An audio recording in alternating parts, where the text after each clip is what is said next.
जय श्री कृष्ण। आज हम गीता जी के चौथे अध्याय ज्ञान कर्म संन्यास योग में हैं। यहाँ तक आते आते अर्जुन भगवान से कहते हैं कि कभी आप ज्ञान योग की प्रशंसा करते हैं, कभी कर्म योग को श्रेष्ठ बताते हैं, करें तो क्या।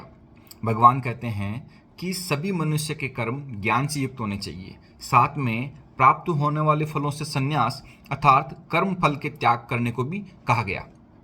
आगे भगवान कहते हैं कि ज्ञान योग और कर्म योग विरोधी नहीं, परंतु एक दूसरे के पूरक हैं, सहायक हैं, क्योंकि ज्ञान ही है जो मन को शुद्ध करता है, अहंकार को वश में करता है, जो मनुष्य को कर्म योग में स्थापित होने की अनुमति देता है। ज्ञान ही है जो कर्म में भेद करना सिखाता है कि कौन सा कर्म करने योग्य है और कौन सा नहीं। कौन सा नहीं ये तो हर मनुष्य जानता, लेकिन लोभ और लालच समझते हैं आप सब। यहाँ पर भगवान ने करने योग्य कर्म के 3 प्रकार बताए।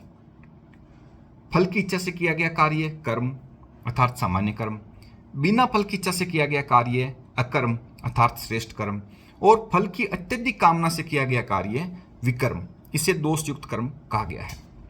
श्रेष्ठ कर्म अर्थात अकर्म को भगवान ने एक और उच्च स्तर दिया है और कहा है जो मनुष्य बिना इच्छा के अपने आप प्राप्त हुए पदार्थ में संतुष्ट रहता है, जिसकी आसक्ति नष्ट हो गई है, जिसका देह का अभिमान भी नहीं है, जिसका अंतःकरण और इंद्रियों पर पूर्णतः नियंत्रण है, ऐसा मनुष्य शरीर संबंधी कर्मों को करते हुए भी किसी पाप को प्राप्त नहीं होता।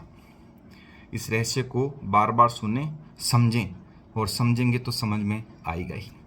यहाँ चौथा अध्याय पूर्ण हुआ। आज के लिए इतना ही, फिर मिलेंगे। हरिओम तत्सत।